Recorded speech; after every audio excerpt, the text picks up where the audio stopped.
রোহিণীকে সিঁদুর পরানোর আগেই প্রতীকের কুকীর্তি ফাঁস করল শ্যামলী। সম্পূর্ণ জানতে ভিডিওটিতে একটি লাইক করে প্রথম থেকেই দেখতে থাকো। গল্পের শুরুতেই দেখা যায় রোহিণীর বিপদ, আর সেটা বুঝতে পেরেছিল শ্যামলী। সেই জন্যই অনিকেতকে নিয়ে সোজা চলে এসেছে সাইবার ক্রাইম ডিপার্টমেন্টে। সেখানে চিন্ময়বাবুর সাথে কথা বলতে থাকে আর বলে, অনিকেত বলতে থাকে, একবার দেখুন না স্যার, সৌনকের যদি ফোনটাকে ট্র্যাক করা যায়, কিন্তু সৌনকের ফোন সুইচড অফ, তাই কোনোভাবেই তার ফোন ট্র্যাক করা যাবে না। সেই জন্যই অফিসার বলে, সরি, আমরা তো ট্র্যাক করতে পারবো না যতক্ষণ না ফোনটা অন হচ্ছে। এর মধ্যেই অনিকেত বলে, আচ্ছা স্যার, সৌনকের ফোনে কে কখন ফোন করেছিল সেটা অন্তত বলা যাবে? তখনই চিন্ময়বাবু বলে, ঠিক আছে, আমি একবার তাও চেষ্টা করে দেখছি কতটা কি করা যায়। এই বলেই চেষ্টা করতে থাকে আর দেখে একটা নাম্বার থেকে বারবার করে সৌনকের ফোনে ফোন এসেছে। আর সেই নাম্বারটা অনিকেত বলে খুব চেনা চেনা লাগছে। তখনই বুঝতে পারে এই নাম্বারটা তো প্রতীকের। প্রতীক সৌনককে ফোন করেছিল। তারপরেই শ্যামলী বলে, বুঝতে পারলেন স্যার, কেসটা এবারে জলের মতন পরিষ্কার। সৌনক দাদাকে ইচ্ছে করে ফোন করে কোথাও একটা সরিয়ে নিয়ে গেছে প্রতীক দাদা। এখন তো আমার প্রতীক দাদার ওপরেই সন্দেহটা আরও বেশি করে বাড়ছে। প্রতীক দাদা মানুষটা মোটেও সুবিধার না, কিছু একটা গন্ডগোল তো আছেই। এই প্রতীকের ব্যাপারেই স্যার আমাদেরকে একটু খোঁজখবর জানাবেন। চিন্ময়বাবু বলে, আপনাদের কাছে ছবি আছে লোকটার? তখনই সে বলে, হ্যাঁ হ্যাঁ। এরপর ছবিটা দেয় আর পুরো নামটা বলে দেয়, প্রতীক দত্ত।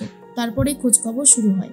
এর মধ্যেই প্রথমেই যেটা বেরিয়েছে, এই প্রতীকরা 3টে হোটেলের বিজনেস বন্ধ করে দিয়েছে শুধুমাত্র ইনকাম ট্যাক্স ডিপার্টমেন্টের জন্য। ইনকাম ট্যাক্স ঠিকভাবে দেয়নি।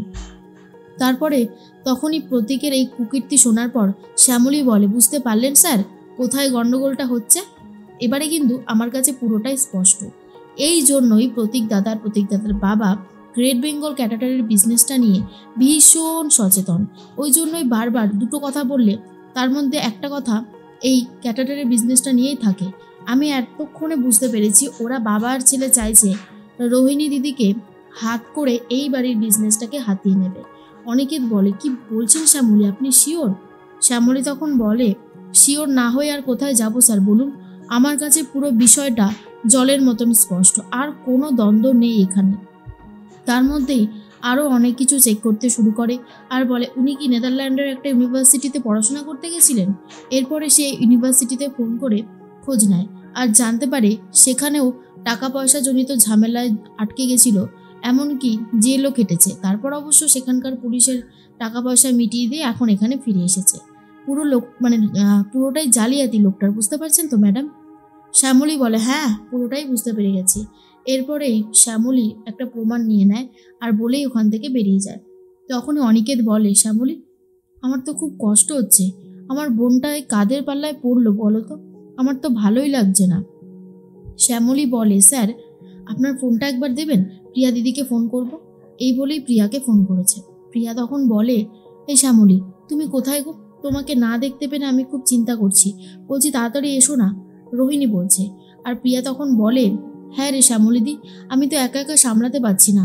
শ্যামলী তখন বলে, শোনো, তোমাদেরকে একটা কথা বলছি, বিয়েতে কী সব আগে করে না সঙ্গীত ফাঙ্গীত, তোমরা একটু সেইটুকু করতে থাকো, আমরা ততক্ষণে ম্যানেজ করার চেষ্টা করছি। রোহিণী বলে, কেন শ্যামলী, এসব আবার করার কি দরকার ছিল? শ্যামলী তখন বলে, দরকার আছে রোহিণী দিদি, ওই প্রতীক দাদাকে তুমি বিয়ে করবে না, আমি তোমায় বলছি, তুমি আমাকে একটু ভরসা করো, আমি তোমার জন্যই সব কিছু করছি। এর মধ্যেই তখনই শ্যামলীর কথা শুনে প্রতীকের কথায় ভাবতে থাকে রোহিণী। এর মধ্যেই সঙ্গীতের অনুষ্ঠান শুরু হয়ে গেছে, সবাই মিলে নাচ করতে শুরু করে। তার মধ্যে শ্যামলী আর অনিকেত এসে জয়েন করে। শ্যামলী আর অনিকেত যখন নাচ করতে শুরু করেছে তখন একে একে সবাইকেই নাচাচ্ছে। রোহিণী আর প্রতীককেও নাচাতে থাকে। সেই সময় প্রতীকের ফোনটা নিয়েছে শ্যামলী। প্রতীকের ফোন নিয়েই চলে গেছে অনিকেতের কাছে আর বলে, স্যার ভালো করে চেক করে দেখুন। তখনই অনিকেত বলে, আসলে শ্যামলী, আমরা যখন এসব শিখেছিলাম তখন আমাদেরকে বলেছিল কারোর গুরুত্বপূর্ণ চ্যাটিং সব দেখাটা ঠিক না, আমি সেটাই ভাবছিলাম আর কি। শ্যামলী বলে, রাখুন তো স্যার সেসব কথা, আরে আপনার বোনটা বিপদে পড়েছে, একটা ভুলভাল ছেলের সাথে বিয়ে হয়ে যাচ্ছে, আপনার কাছে সেটা কি ইম্পর্টেন্ট না? তখন অনিকেত বলে, না না, সেটা তো অবশ্যই ইম্পর্টেন্ট, দাঁড়াও দেখছি। এই বলেই দেখতে শুরু করেছে আর বলে, ম্যাক্সিমাম চ্যাটটাই তো ডিলিট করে দিয়েছে, এখানে একটা হোটেল বুক করেছে প্রতীক শিয়ালদার কাছে, নিউ ভিউ বলে, কিন্তু সেটা আবার বুক করলো কেন? তখনই শ্যামলী বলে, তাহলে কি বুঝতে পারছেন?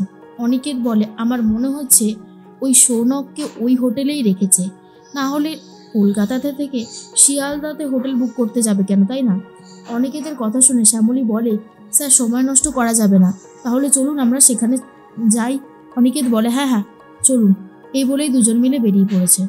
অনিকেত আর শ্যামলী চলে গেছে হোটেল নিউ ভিউতে আর বলে, আমার এক বন্ধু এখানে রয়েছে সৌনক, আসলে আমরা আজকেই কাঁচরাপাড়া থেকে আসছিলাম, ও তখন বললো একবার দেখা করতে চায়, আমাদেরকে হোটেলেও আসতে বলেছে, ওর ফোনটা এখন লাগছে না, যদি বলেন যে ওর মানে হোটেলের রুম নাম্বারটা কত তাহলে খুব সুবিধা হয়। শ্যামলী বারবার করে বলতে থাকে। রিসেপশনে যিনি ছিলেন তিনি তখন বলে, হ্যাঁ হ্যাঁ বলছি, বলেই বলে দেয় কোন রুমে যেতে হবে। এদিকে প্রতীক অনেকক্ষণ ধরে বিয়ের পিঁড়িতে বসে আছে, বলে, আঙ্কেল আন্টি আমি আর কতক্ষণ এইভাবে বসে থাকবো, না আমারও তো মান সম্মান বলে একটা বস্তু আছে নাকি? এর মধ্যেই তখনই প্রতীকের বাবা বলে, সেই তো আমার ছেলেটা অনেকক্ষণ হয়েছে এখানে এইভাবে বসে রয়েছে, যাও তোমাদের মেয়েকে কি নিয়ে এসো। অপরাজিতা বলে, হ্যাঁ হ্যাঁ এক্ষুনি যাচ্ছি। এর মধ্যেই রোহিণী কিছুতেই বিয়ের পিঁড়িতে বসতে চায় না আর বলে, দাদাভাই আসুক, শ্যামলী আসুক, তারপরেই বসবো। অপরাজিতা বলে, এটা কি ছেলে খেলা হচ্ছে? ওরা ওখানে বসে আছে আর তুমি বলছো ওরা আসবে তারপর যাবে? চলো, প্রতীক আর প্রতীকের বাবা তো ব্যস্ত হয়ে গেছে, চলো আর সময় নষ্ট করা যাবে না, অনেকটা সময় হয়েছে, এবারে চলো। রোহিণী বুঝতে পারে যে আর তার হাতে কিছু নেই, ক্রমশ হাতের থেকে সবকিছু বাইরে বেরিয়ে যাচ্ছে, কি করবে কিছুই বুঝে উঠতে পারছিল না। তার মধ্যেই তখন শ্যামলীর কথাই বারবার ভাবতে থাকে আর প্রতীক মনে মনে ভাবে, যত তাড়াতাড়ি বিয়েটা হয়ে যাওয়া যায় ততই ভালো, কারণ রোহিণীকে যত তাড়াতাড়ি নিজের করতে পারবো এই বিজনেসটাও হাতিয়ে নেওয়ার প্ল্যান করব। তার মধ্যেই বড় দাদু ছোট দাদু বলে, ওই তো আমার দিদিভাই চলে এসেছে, এবারে বিয়ের মন্ত্র শুরু করুন, আর সময় হাতে বেশি বাকি নেই পুরুতমশাই। আর অন্যদিকে শ্যামলী আর অনিকেত ওরা তো সেই রুম নাম্বারে গিয়ে দেখে গান বাজছে, আর যেটা দেখে সেটা দেখে তো পুরোপুরি চমকে যায়। এর মধ্যেই অনিকেত বলে, শ্যামলী আমাদের তাড়াতাড়ি করে যেতে হবে, না হলে কিন্তু প্রতীকের সাথে রোয়ের বিয়েটা হয়ে যাবে। শ্যামলী বলে, এই তো আমরা এক্ষুনি যাব। আর অন্যদিকে রোহিণী বলে, না এইরকমভাবে আর বসে থাকা যাচ্ছে না, আমি এক কাজ করি, শ্যামলীকে একটা ফোন করি। যখনই শ্যামলীকে রোহিণী ফোন করতে যাবে প্রতীক এসে রোহিণীর কাছ থেকে ফোনটা নিয়ে প্রিয়াকে দিয়ে দেয় আর বলে, না রো এখন আর তুই কোনো ফোন টোন ধরিস না, বিয়েটা হয়ে যাক, তারপর তোর যত খুশি ফোন ধরিস, আমি বারণ করব না। এরপর যখনই সিঁথিতে সিঁদুরটা দিতে যাবে রোহিণীর প্রতীক, তখনই শ্যামলী এসে বারণ করে আর বলে, দাঁড়াও প্রতীক দাদা, এত তাড়াহুড়ো কিসের বলো তো? আরে বাবা আমরা তো রয়েছি, আমরা নেই আর তুমি বিয়েটা করে নিচ্ছ, তোমার সাথে যে আমাদের অনেক কথা আছে। প্রতীক বলে, যত কথাই থাকুক না কেন বিয়ের পরে বলছি। কিন্তু অনিকেত বলে, দাঁড়াও তুমি কি কুকীর্তি করেছো সেটা আগে সবাইকে বলি। আর তখনই প্রতীক আর প্রতীকের বাবা ভয় পেয়ে যায়।